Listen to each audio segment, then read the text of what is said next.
Boa noite, pessoal. É um prazer estar com você aqui mais essa noite. Meu nome é Ana Magnani, eu sou doutoranda no programa de Educação da Unesp FCELAR e bolsista CAPES. Eu estou desenvolvendo um ciclo de estudos com a temática de bonecas e nessa noite, que é o nosso sexto encontro, nós iremos discutir as bonecas africanas, amuleto, como amuletos e como expressão cultural. Boa noite, Irene, seja bem-vinda. Para esse encontro de hoje, a nossa leitura básica é Cheikh Anta Diop, é um sociólogo senegalês, desculpe, minha cabeça foi devagar agora aqui, que nos anos de 1950 desenvolveu a sua tese acerca do continente africano, do Egito ser negro, né? A sua tese não foi aceita, foi uma batalha muito grande, mas hoje nós podemos ter acesso a esse trabalho fantástico que mudou a história, né? Que colocou a história de África como início da civilização.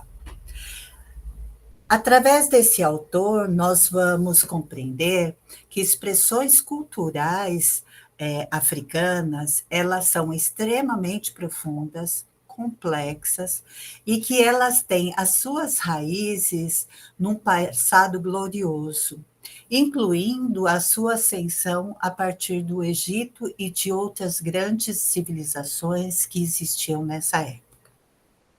É muito importante nós compreendermos que a África, para Diop, deve assumir o controle da sua própria história, né? Que ele deve rejeitar as visões eurocêntricas de mundo, de um passado comum, e que as tradições africanas, incluindo as bonecas, devem ser fundamentais para o renascimento cultural.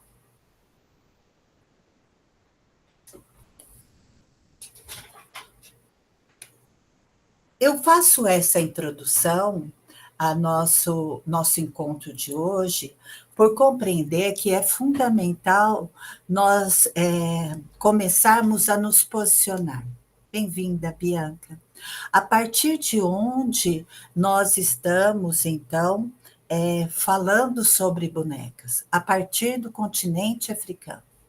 Nós estamos buscando, então, desconstruir uma visão eurocêntrica acerca da corporeidade das bonecas, da função das bonecas, e nós estamos, então, gente, olhando para as bonecas a partir de uma outra perspectiva. Para compreender as bonecas africanas, nós não podemos trazer para esse nosso encontro o olhar eurocêntrico sobre as bonecas, tá bem? Nós, então, vamos compreender, junto com Diop, né, que quando nós falamos de bonecas no continente africano, nós estamos falando de conhecimento, de saberes e de percepções de mundo, de modos de habitar o mundo. Nesse slide eu apresento para vocês o primeiro livro, né, que é a Origem Africana da Civilização, que foi a tese do professor Diop, mas que foi publicado só em 1974. Esse outro livro, A Unidade Cultural da África Negra, é onde nós vamos buscar muitas das concepções que o professor Diop vai trazer sobre o matriarcado africano, que está intrinsecamente relacionado com as bonecas africanas. Para entender bonecas africanas, nós temos que entender as relações matriarcais que se estabelecem no continente africano. Tá bem? Quando vocês tiverem qualquer dúvida, por gentileza, me interrompam, tá bom? Porque aí a gente pode ir dialogando também durante a apresentação. Então, nós temos que entender, através de toda essa introdução, que falar de bonecas africanas é de falar de um modo diferenciado de estar no mundo. Não melhor nem pior, diferente, né? E isso é muito importante para que todos nós que queiramos ter um conhecimento diferenciado de mundo, saibamos posicionar essas bonecas, tá bom? A socióloga nigeriana Oeronki Oyumi, ela vai distinguir o modo de perceber o mundo do homem branco do homem não branco. Então, segundo Oeronki, o homem branco ele tem a supremacia do olhar, principalmente do olhar focal sobre os outros sentidos. Então, ela nomeia esse olhar focal como uma cosmovisão de mundo. O homem branco, né, a civilização eurocentrada, ela percebe o mundo através do olhar. Já os povos não brancos, os povos de origem africana, assim como os povos originários da América, eles percebem o corpo, o mundo através de todos os sentidos. Então, os não brancos, eles têm uma cosmopercepção de mundo. Não tem uma hierarquia nesses sentidos. Nenhum dos sentidos é maior ou melhor que o outro. Mas existe uma coordenação de todos os sentidos para perceber o mundo. Tá bom? Então, a cosmopercepção de mundo, segundo Hiroki Oyumi, é a forma, então, que os povos não brancos, os povos africanos, eles conhecem o mundo e dizem sobre ele. A cosmopercepção, então, segundo Hiroki, enfatiza a unidade e a interconexão entre todos os elementos do universo, tá bem? Não tem uma centralidade no homem, no humano, mas existe essa interconexão. O homem, ele faz parte do todo, ele está relacionado com o todo. E o Hiroki Oyumi vai nos provocar a pensar que não existe esse estabelecimento de gênero em África. Olha que interessante, nós vamos pensar em boneca sem pensar em gênero. Aí está uma questão que nós temos que levar muito em consideração quando nós falamos em bonecas africanas. Porque gênero, gente, é uma construção colonial. A partir da modernidade, então, que nós tivemos essa construção, dessa concepção de gênero acontecendo, que vai hierarquizar o corpo masculino sobre o corpo feminino. Falar em gênero não é a mesma coisa que falar em sexualidade. Tá bem? Falar em gênero é falar em hierarquia do masculino sobre o feminino. E o Hiroki Oyumi vai nos fazer perceber que, assim como não existe uma hierarquização dos sentidos na cosmopercepção de mundo africana, também não existe uma hierarquização dos corpos. Tá bem? Vamos seguir pensando juntos. Quando nós falamos em bonecas africanas, a primeira visão, a primeira lembrança, o primeiro imaginário que nos vem é de Helena Martins e da boneca Bayomi, né? É uma boneca, então, que ela não é feita em África, né? É uma boneca afrodiaspórica, ela foi concebida nos anos 80 pela Lena Martins, essa educadora que entendia a necessidade de nós trazermos a presença e as histórias de África para dentro do contexto escolar. Não estou dizendo, olha, essa boneca não é africana. Não é isso. Essa boneca, ela foi, então, desenvolvida em diáspora, fora do continente africano, mas dentro do mundo africano, né? Só que nós vamos hoje falar de outras bonecas, né? Para além da Yabayomi, que é a única, quando a gente vai para a escola, sempre, né? Qual boneca africana? A Bayomi. Tá. E daí, gente? Tem mais boneca africana que a gente possa trazer para dentro da educação, contar histórias, fazer relação com as culturas africanas? Eu não vou trazer todas, eu vou trazer algumas bonecas para a gente conversar, porque é um universo de bonecas muito grande, mas eu acho que essa representatividade de bonecas que eu trago hoje vai dar bem para a gente entender qual é a relação das bonecas dentro da cultura africana, tá bem?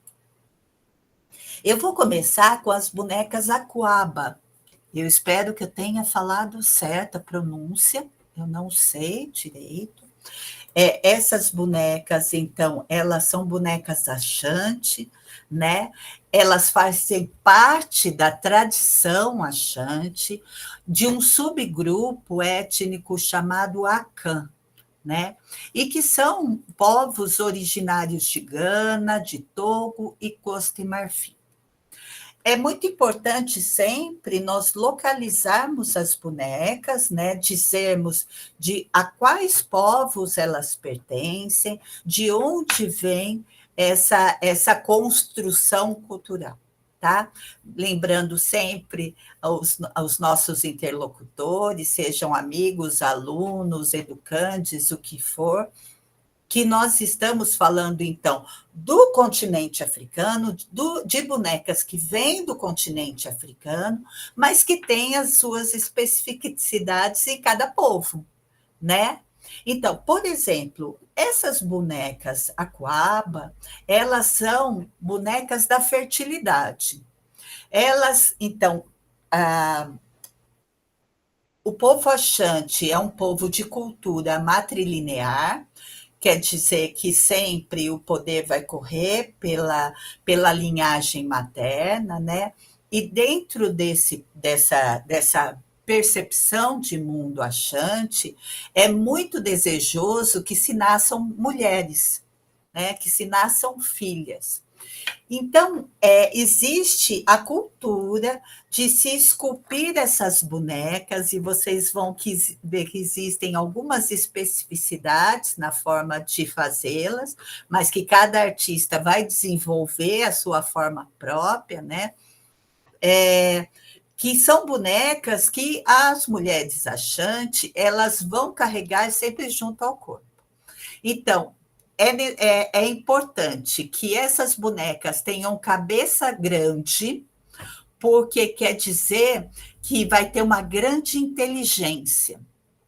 É importante que elas tenham pescoço com curvinhas, com marcas, né, que façam referência à gordura, né, como com anéis aqui no pescoço, que vai ser uma referência à gordura. E os braços, geralmente, dessas bonecas estão estendidos numa postura de generosidade. Esses são os atributos que as mulheres achantes desejam que suas filhas tragam: grande inteligência, generosidade e prosperidade. De acordo com esse costume do povo Axante, então, as bonecas devem ser carregadas próxima ao corpo da mulher, enquanto ela está procurando engravidar. Depois, durante a gravidez, ela vai continuar carregando junto ao corpo, para garantir que seja uma gestação tranquila, calma. E quando o bebê nascer, a boneca vai ser dada ao bebê, como uma forma de cuidado e proteção com essa nova vida. Se ela voltar a engravidar, vai ser feita outra boneca, tá bem? não é reutilizável para outros filhos. Cada gestação, cada desejo, né, de gestação tem a sua própria boneca. E aí, nas imagens, vocês foram acompanhando, vejam numa imagem, como os artistas eles vão tendo as suas versões próprias dessas bonecas, né? Então, cada criador vai colocar na sua boneca os elementos que, para ele, simbolizam o feminino. A forma dos olhos, as bochechas, tudo isso é especificidade de cada artista, não existe um modelo a ser seguido. As regras são somente a cabeça, as curvas do pescoço e os braços estendidos. Tá? Aí o que mais for agregado às bonecas é generosidade do artista, é modelo de criação, né? São escolhas de quem está desenvolvendo essas lindas bonecas. Hoje são feitas muitas bonecas semelhantes às bonecas, a esses modelos, né, para serem comercializadas, para serem vendidas como uma lembrança, né, um souvenir para os turistas. E aí vocês podem ver mais modelos, eu vou colocar as referências todas no final de onde eu fui encontrando modelos de bonecas para a gente conversar hoje. Então, vocês vão começando a perceber que as bonecas, dentro da cosmopercepção de mundo...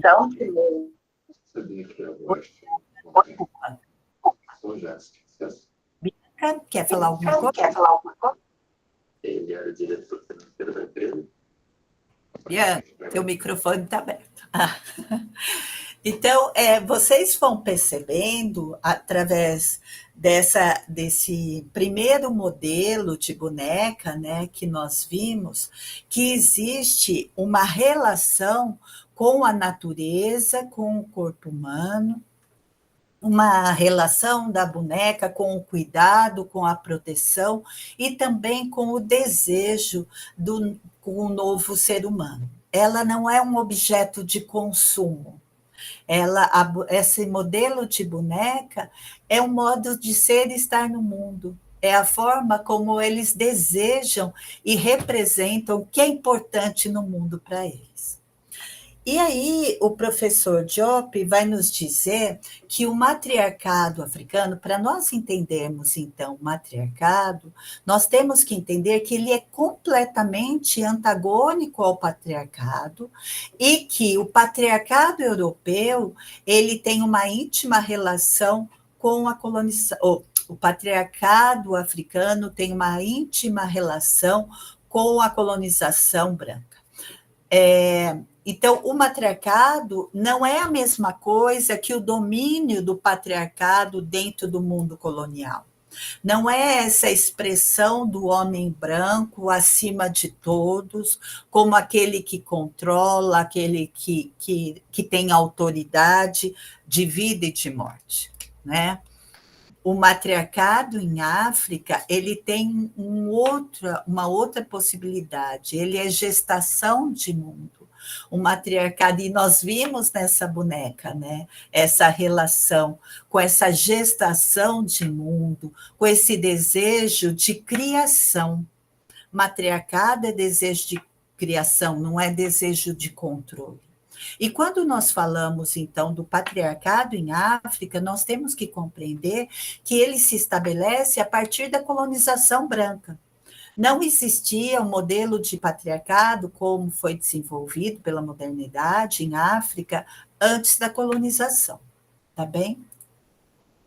Eu vou começar aí mais rápido, porque nós temos muita coisa, porque senão nós vamos ficar aqui, né? Teria muita coisa, gente, para falar. Foi difícil escolher o que trazer. Da socióloga nigeriana Oironke Oyumi, eu trouxe, então, as reflexões que ela faz nesse livro, A Invenção das Mulheres, então, que ela vai criticar a nossa forma ocidental de ver o mundo, mundo, que nós sempre queremos olhar para os outros povos a partir das nossas categorias, tá? Então, aqui nós falamos em gênero. Isso não existe em África. Gênero não é uma forma de ver o mundo africano. Em África não existe a hierarquia tanto da mulher sobre o homem ou do homem sobre a mulher. O que existe, na verdade, é a afirmação do lugar dos mais velhos, né? Que pode ser um homem ou pode ser uma mulher, ou existe aquele que sabe mais, que tem mais conhecimento, que está ligado também à longevidade, tá? Então, é importante nós entendermos que essa hierarquização de gênero em África não existe. Lá pode estar à frente, né, de uma construção social, tanto um homem como uma mulher. Tá bom? E isso é muito importante nós entendermos quando nós falamos de boneca. Então, também, quando nós falamos de bonecas africanas, nós temos que interditar esse nosso pensamento ocidental de mundo, essa nossa forma focal de mundo, né? E para poder conseguir compreender o que significa boneca em África. Não é o mesmo significado de boneca no Ocidente. Até agora está dando para compreender, gente? Tá? Tudo bem por aí? Quando nós falamos em Bianca, Claudinei, tá tudo bem? Acho que tá. Irene, tudo bem? Aí tá todo mundo quietinho? Bom. Tudo bem, sim, Aninha, tá dando para compreender. Então tá bom, agradecida. Então, quando nós falamos de sociedade matriarcais, e por que eu estou insistindo tanto nisso? Porque nós temos uma concepção aqui no modo como nós percebemos a boneca no Ocidente, que ela está sempre ligada à mulher, né? Então, que é um objeto para meninas, que é um objeto para mulheres. E nós vamos perceber que em África a boneca não tem essa função, porque não existe gênero, tá bom? Não é um objeto para o gênero feminino. É um objeto, por exemplo, como nós vimos, ligado à gestação, ligado ao cuidado com a criança, né? Que é próprio de muitos dos povos africanos, para a gente não falar que é da totalidade dos povos africanos, né? Desse olhar da criança como centro de toda a comunidade. Então, dentro das sociedades matriarcais, caracterizadas pela matrilinearidade, então, a linhagem é sempre a partir da linha materna, a herança é a partir da linha materna, né? E existe uma centralidade da mulher no poder, na economia, na vida social, incluindo nos papéis de liderança. E aí nós podemos compreender com a presença das rainhas africanas, que inclusive o nosso patriarcado, né, branco apagou da história. Para que as mulheres africanas e nós, mulheres ocidentalizadas, não compreendamos que existe a possibilidade de mulheres no poder. Né? Então, o patriarcado e o modelo colonial de mundo, ele apagou a presença dessas linhagens matrilineares dentro dos reinos africanos. E essas mulheres, elas tinham também, dentro dessa função matrilinear, a distribuição dos alimentos para o seu povo, o plantio, a conservação, né? Para que não faltasse alimento para o povo. Elas lideravam os exércitos, elas cuidavam do povo. Como? Ixi, o que eu fiz?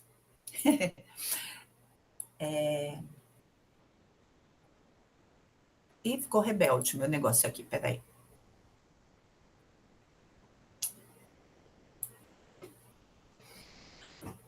Tá tudo bem, eu vou só ajeitar aqui.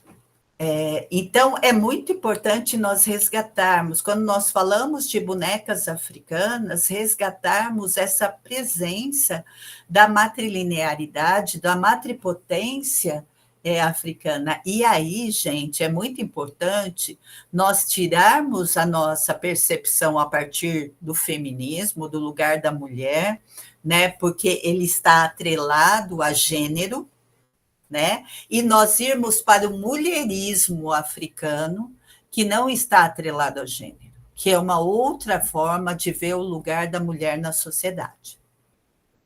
Eu vou só aqui ter que interromper um minutinho, porque travou, bonitinho. Até aqui tá dando para entender tudinho, gente? Estou indo muito depressa, devagar. O que vocês acham? Tá tudo bem?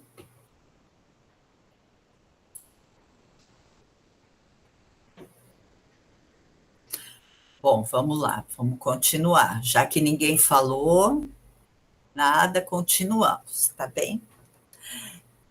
E nesse sentido, então, nós temos que compreender que as sociedades pré-coloniais quenianas, as bonecas, elas assumiam uma forma, uma figura de uma mulher e eram moldadas pelos padrões sociais que ditavam o que era ser mulher. Sexualidade feminina, não gênero feminino.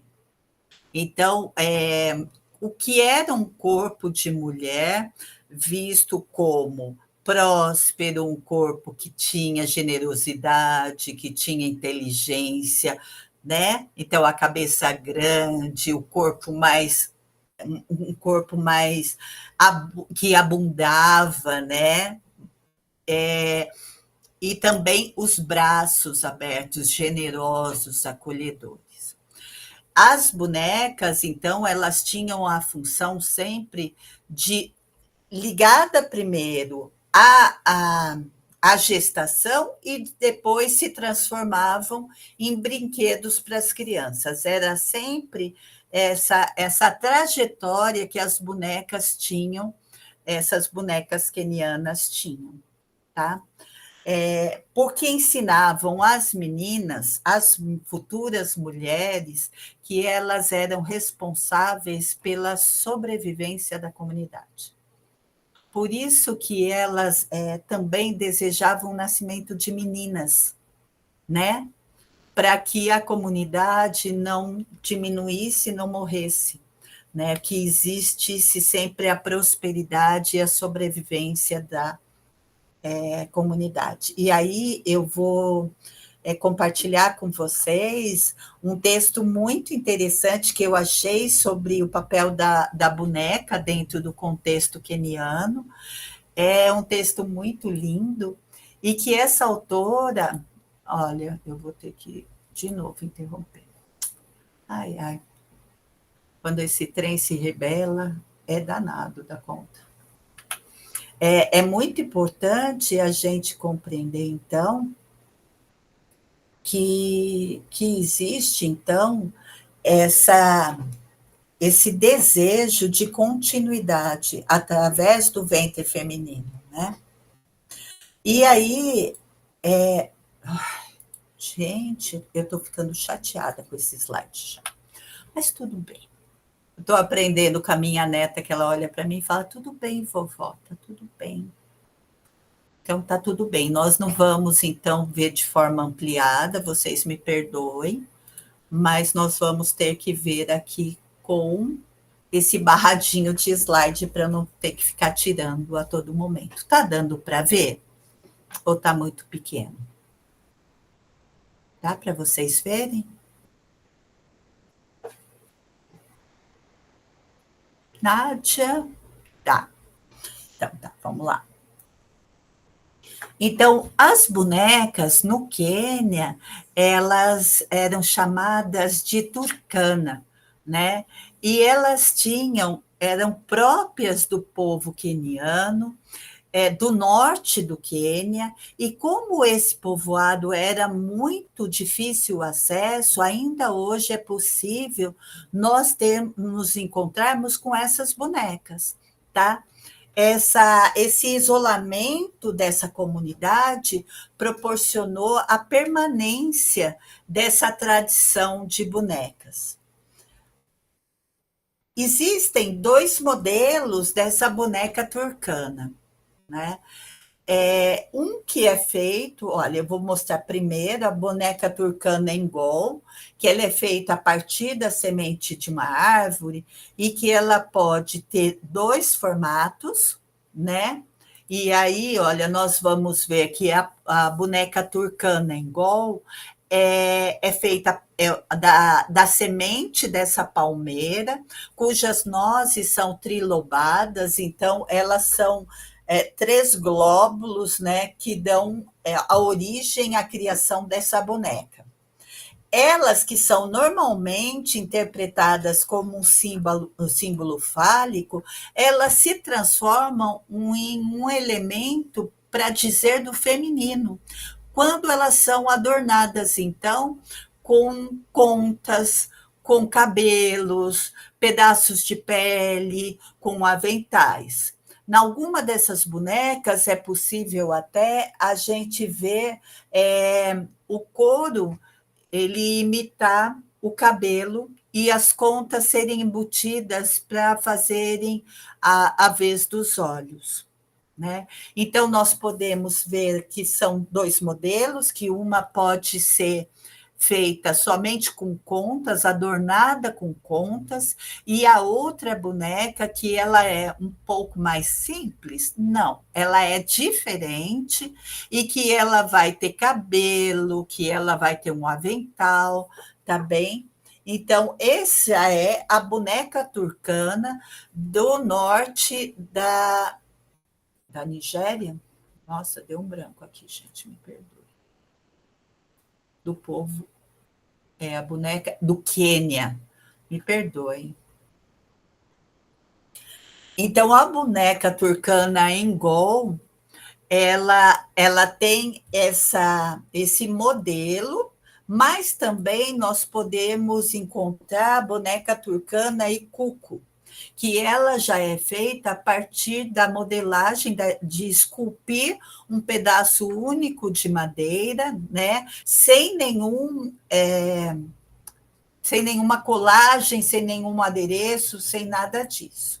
A boneca turcana e cuco, na verdade, elas têm uns 30 centímetros, ela é tamanho de uma Barbie, para a gente ter uma proporção de ideia, e elas são esculpidas em madeira sem juntas. Segundo a tradição das mulheres turcanas, as bonecas frequentemente imitam a sua forma de se vestir, de se caracterizar. Então, elas têm cabeças raspadas na lateral, né? E elas têm cristas feitas de cabelo, que podem ser de fibras, de cabelos naturais ou de cordas desfiadas. Elas também têm adereços feitos de contas, pedaços de pele, do que elas quiserem usar para fazer os adereços. É importante nós compreendermos que essas bonecas turcanas, então, e coco, elas têm, então, esse formato do corpo feminino é diferente da boneca turcana igual, que é feita a partir de uma semente, mas ambas são bonecas que vão falar de fertilidade, que vão ensinar o papel da menina dentro da sociedade, né? Do Quênia e vão preservar as tradições. Outra boneca que nós podemos encontrar, e aí nós já vamos lá para o Egito, tá, gente? Agora eu vou começar a fazer uma coleção de bonecas para a gente observar as diferenças. Lá no Egito existiam diferentes modelos de boneca que serviam a diferentes funções sociais. A boneca Shabtis, acho que é isso, não sei, me perdoem se eu estiver errando na pronúncia. Elas eram estatuetas funerárias que eram colocadas nas tumbas dos faraós, né, e que serviam para auxiliar os falecidos depois da morte. As bonecas, então, eram consideradas serviçais que voltavam à vida, né, depois da morte e que fariam as funções dos seus proprietários. Elas, então, realizariam os trabalhos manuais, elas realizariam as tarefas no lugar dos seus proprietários, tudo que eles tivessem que fazer no outro mundo.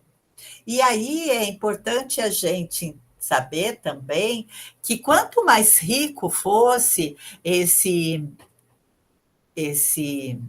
dono da boneca, ele teria um maior número de serviçais, por exemplo, 300 e poucos, um para cada dia do ano, que as estatuetas elas cumpririam todo o trabalho.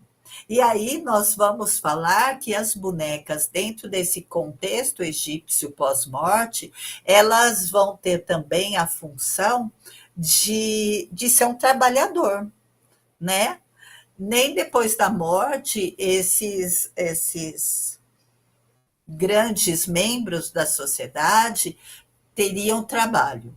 Existiriam os servos, que são esses bonecos, para cumprirem esse trabalho para eles, para substituir o falecido nas suas funções pós-morte.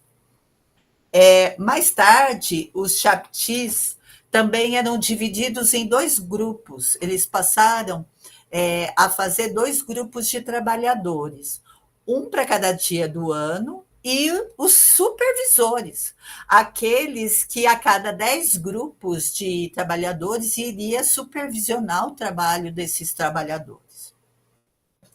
Então, chegavam a ter 400 estatuetas nas tumbas mais ricas. E aí, o número de chaptis encontrado nas tumbas dizia da riqueza dos seus proprietários. Essas peças eram extremamente valiosas e tinham as oficinas próximas aos templos que as vendiam. Aqui nós temos uma imagem de um chapti do faraó Ramsés VI, né?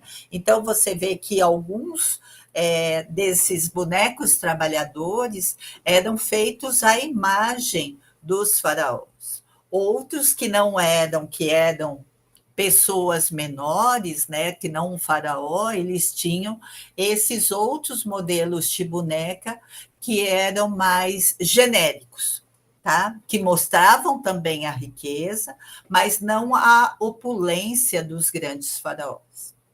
Para além disso, a gente vai falar, mas vem cá, no Egito só tinha, então, as bonecas. Espera aí, que está.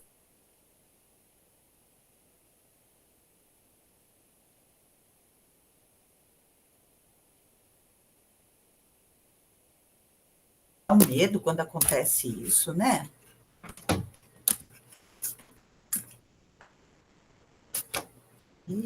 Ixi, gente. Como diria minha neta, ixi. Estou aqui me enchendo e achando, tá? Me perdoem esse momento de suspense.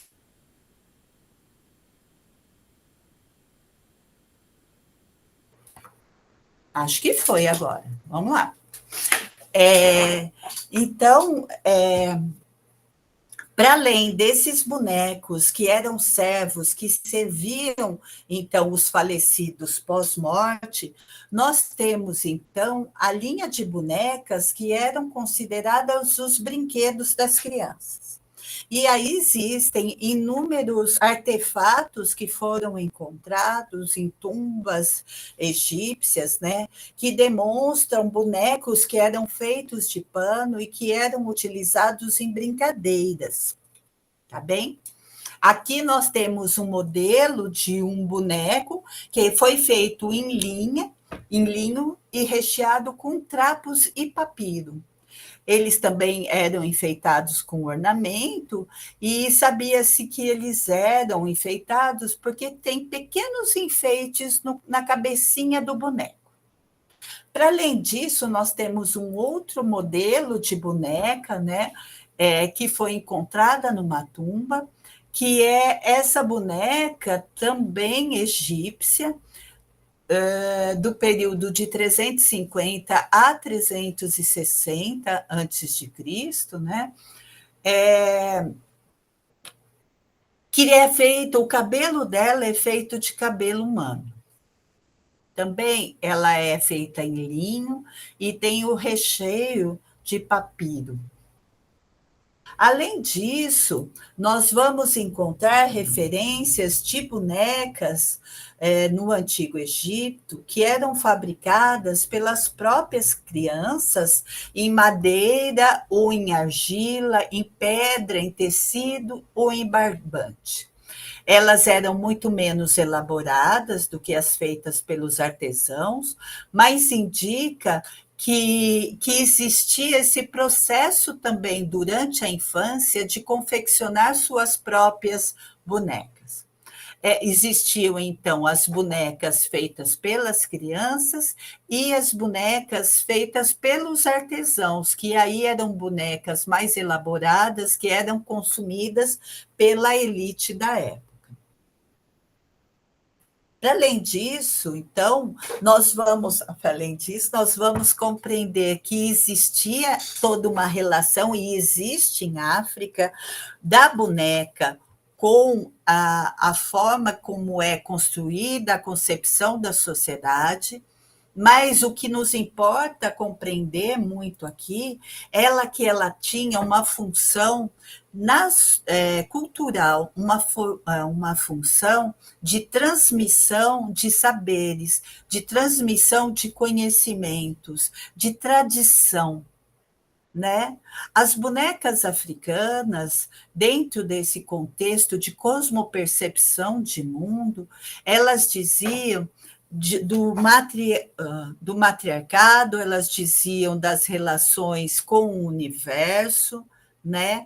E não tinham essa função capturada pelo capitalismo. Até aqui vocês compreenderam tudo? No slide, então, eu coloquei todas as referências aqui no próximo slide, de onde eu tirei os dois artigos que eu utilizei aqui nesse material. E agora eu queria abrir um pouquinho para a gente conversar mais um pouco daquilo que ficou como curiosidade, como dúvida, de que forma que a gente pode ampliar, então, o nosso conhecimento acerca das bonecas e inserir isso até no contexto escolar, na forma como nós vamos educar as nossas crianças, né? Porque nós temos também uma visão de boneca de um modelo único. E é muito importante nós começarmos a desconstruir essa concepção de uma boneca única, de um modelo único de boneca. Por isso que eu trouxe esse conteúdo hoje, que é riquíssimo. Existem muitas outras, né, modelos em outros povos africanos e que depois a gente pode ampliar também essa discussão.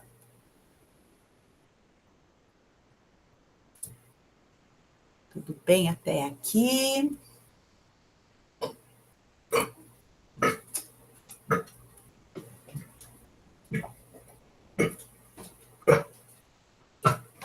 Com alguma dúvida?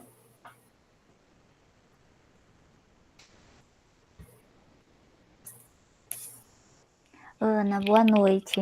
Boa noite, boa noite Nádia. a todos. Você que realiza esse estudo tão maravilhoso, essa pesquisa tão maravilhosa, me diz uma coisa assim, ó. Parece que em todos os povos que você traz os exemplos, né, das bonecas africanas lá no Egito, eu fico pensando assim, eles fazendo essas bonecas, sabe? Esses bonecos, assim, eles reunidos, os aprendizados, as conversas, né? essas bonecas que têm cabelo humano. Eu fico imaginando, será que cortava uma mechinha do cabelo da criança para fazer? Eu fico pensando assim, que era um universo assim que era um tempo mágico, né? A confecção, esses momentos, né? Você fazer uma boneca pensando lá na mulher que está grávida ou quer engravidar. Então, sempre pensando para o outro, construindo algo ali com as suas mãos. É muito encantador, né? E todos esses traços assim que cada cultura traz, né? É muito lindo, assim. E eu fico pensando que na educação hoje, eu estou fora da educação agora há um tempo, né? Mas eu fico pensando assim que gostoso é levar isso para as crianças, né? Como isso vai repercutir, porque a criança vai colocar a identidade dela, a assinatura dela naquele boneco, né? Então, assim, não é algo Sim, que você encontra em qualquer lugar, que você compra. E aí, meu filho que tem uma frase assim, como que é? Entre o anseio de ter e a frustração de ter conseguido, uma coisa assim. Que você fica naquele anseio de comprar, e aí você compra e vem o vazio, né? Então, assim, é muito diferente quando você coloca suas mãos e faz ali um artefato, uma boneca, um boneco que tem todos os seus desejos ali do momento, né? sim. E eu estava pensando, enquanto você falava, viu, Nádia, que é interessante, porque muda o modo como a gente vê o papel da boneca, né? Dentro da sociedade. Ela não é um objeto de consumo, ela é um objeto que estabelece uma relação com o mundo onde essa criança está inserida, que essa mulher está inserida, e que tem uma função cultural e social, né? De manter a tradição, de manter os valores, de manter. Ela tem sentido e significado dentro daquela cultura. Então, nós não estamos simplesmente falando de um objeto que vai ter um tempo de vida, não, ela ultrapassa, né, isso. Ela tem uma relação também de ancestralidade com dentro da cultura africana, né? Ela vai falar de um modo de como a ancestralidade feminina ela se estabelece e tem continuidade. Então, como a continuidade de fazer essas bonecas a cada gestação, a cada desejo de gravidez que seja, atravessando as gerações e mantendo essa tradição viva, vai falar de uma manutenção de uma cultura, né? Mas também é importante a gente perceber como algumas bonecas só sobreviveram ao contexto colonial porque os povos conseguiram se manter muito isolados.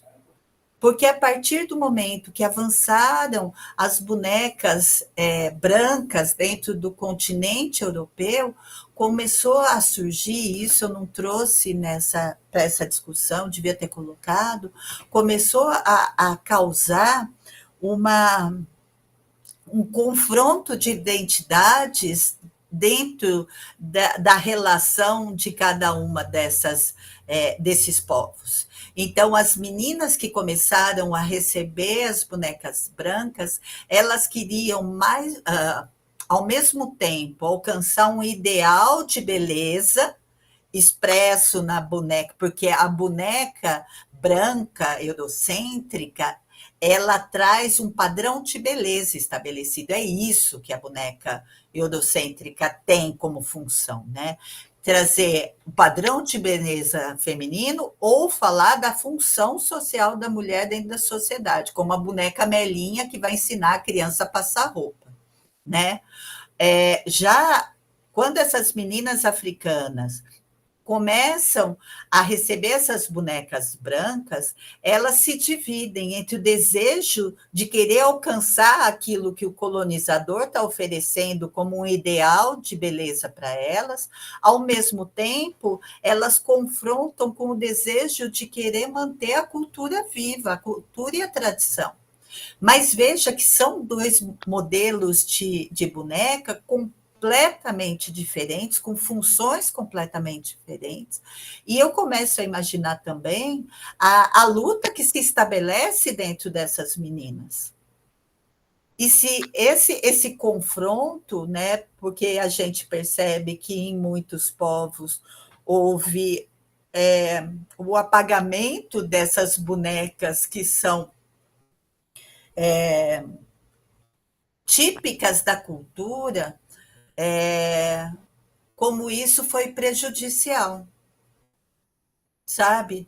Porque hoje você pode procurar bonecas africanas no Google e você vai ver que elas reproduzem as bonecas eurocêntricas só mudando a tonalidade da pele, sabe? Elas perdem essa função dentro da cultura. E isso eu acho que é muito importante a gente discutir quando fala de boneca. Por exemplo, eu trabalho com a mala de bonecas, né? E quando eu levo bonecas para dentro da escola, o que eu tenho de bonecas para apresentar para a criança? Bonecas que têm uma representatividade, né? Preta, negra, mas que tem um modelo de boneca eurocêntrica. E eu não consigo, através dessas bonecas, dizer de uma tradição, dizer da cultura. E eu fico pensando de que forma que nós podemos trazer essa outra forma de ver o mundo expressa através da boneca, sabe? É muito importante. Por exemplo, aqui nos nossos povos originários, nós temos a Hichokó. A boneca Hichokó, ela vai se aproximar muito daquelas bonecas feitas a partir da semente da palmeira, né? A boneca Hichokó tem também aquela função de três sementes, né? A boneca Hichokó tradicional. E o que é a boneca Hichokó? Ela tem a função de ensinar a criança a ser carajá. Entendeu?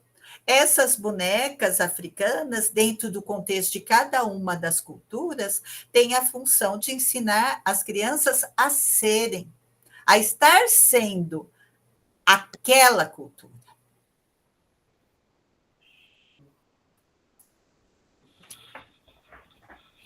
É incrível, porque as primeiras bonecas que você trouxe como exemplo, né?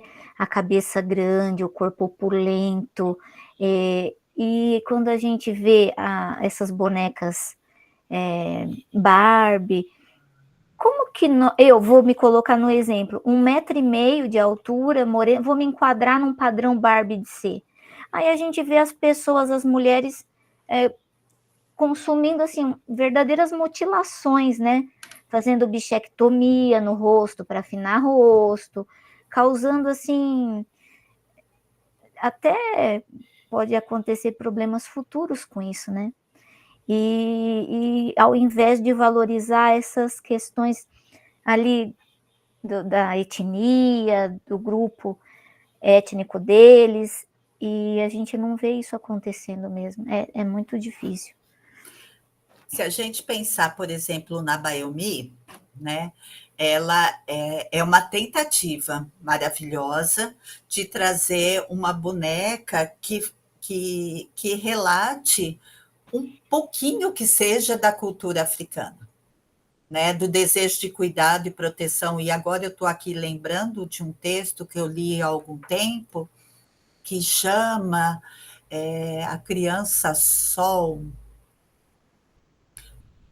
Bom, enfim, é de um médico africano, que daqui a pouco vem o nome, e ele vai dizer da importância do cuidado com a criança dentro daquela sociedade.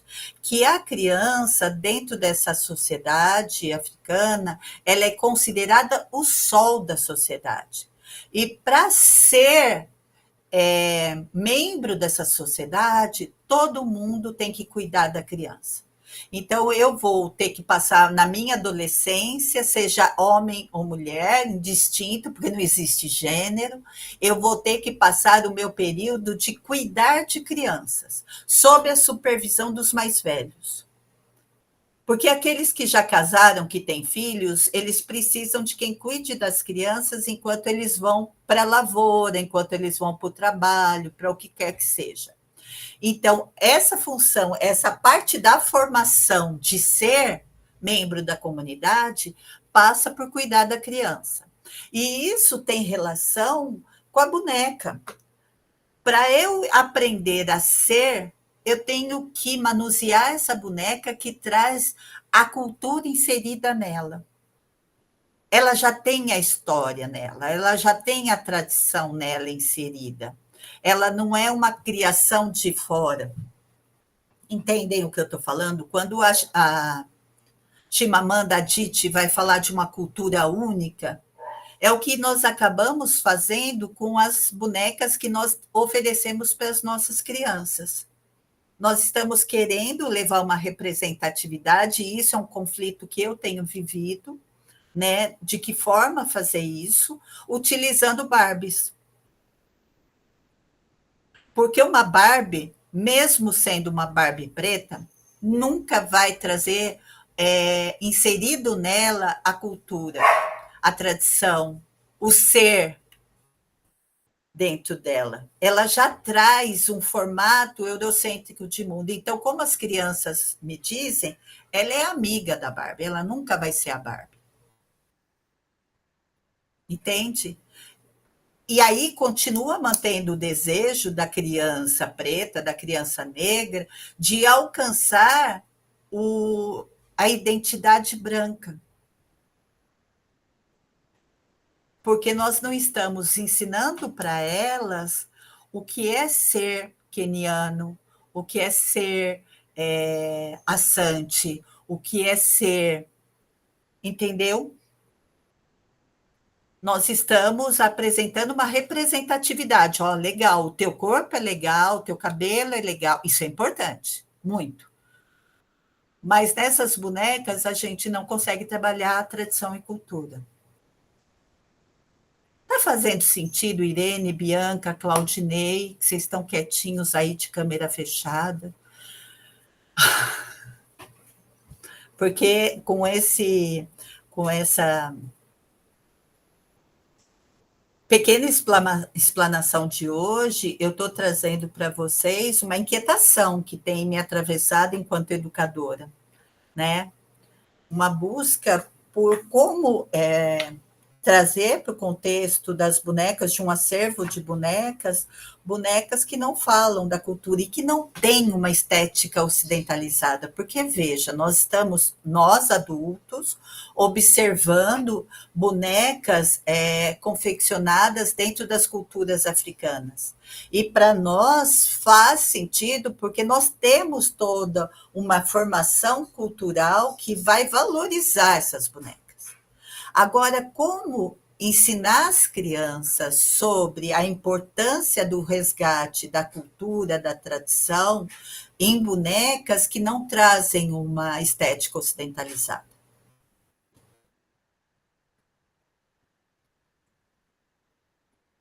Tem um conflito aí. Tem bonequeira. Que bonequeira, Irene? Ana e demais colegas, boa noite. Você conhece as obras da Kilsan de Oliveira? Sim, então, sim. A Luciene Campos, né? É a bonequeira que faz os bonecos dos livros da Kilsan. E, para além disso, a Luciene trabalha com bonecos de pano na tentativa justamente de se aproximar desses povos, né? Eu, por exemplo, quando tive a experiência de estar, eu fiquei no Mali em casa de família, né? E havia crianças na casa.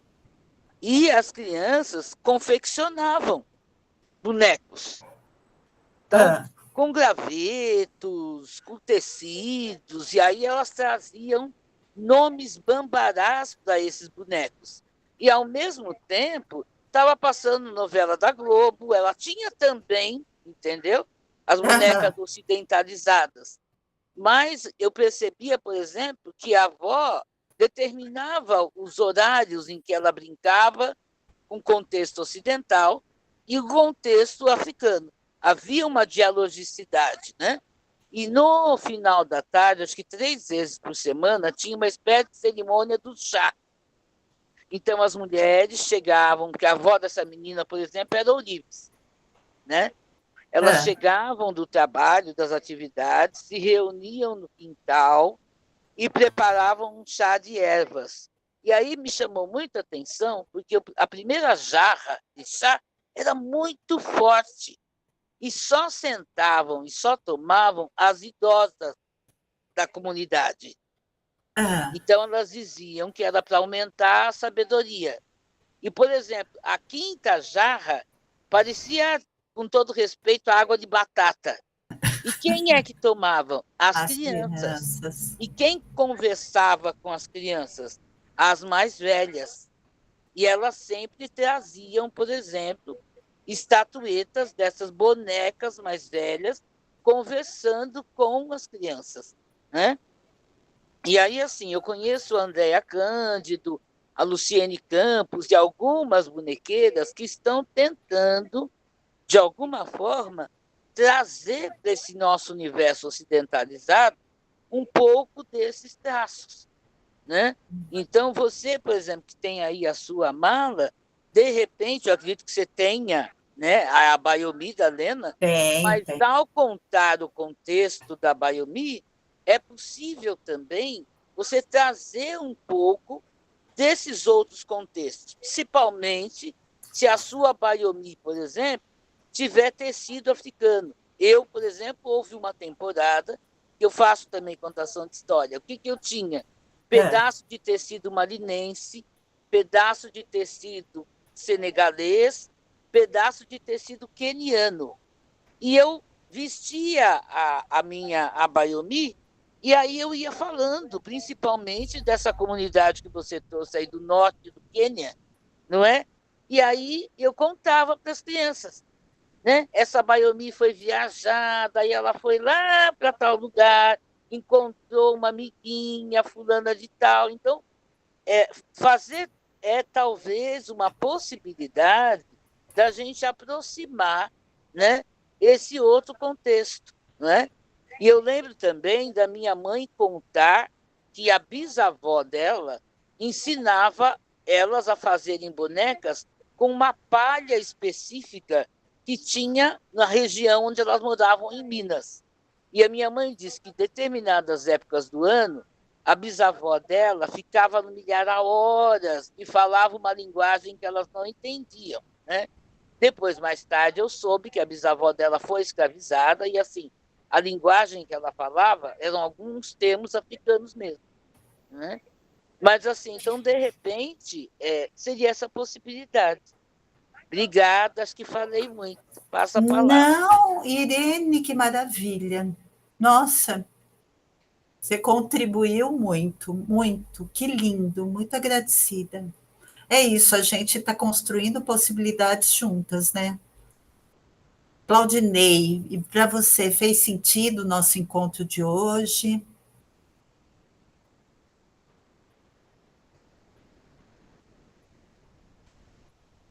Fez? Então, tá bom. Vocês querem falar mais alguma coisa ou vocês acham que por hoje já encerramos? Irene, eu vou guardar com carinho e vou começar a trabalhar essa tua ideia aqui. E a gente continua conversando. Claudinei, um prazerzão que você esteve aqui conosco essa noite. Eu espero que tenha feito sentido esse encontro para você. Nádia, que lindeza. A gente continua no nosso diálogo aqui, né? Pensando juntas as bonecas. Tá tudo bem, Claudinei, sem problema. Mas que bom que fez sentido. Fico feliz. Feliz. Então, por hoje é isso, né? Um prazer estar aqui com vocês hoje, tá bom? E nos encontramos daqui a 15 dias. Obrigada. Muito obrigada, Ana. Um beijo no coração de todos. Beijo. Boa noite.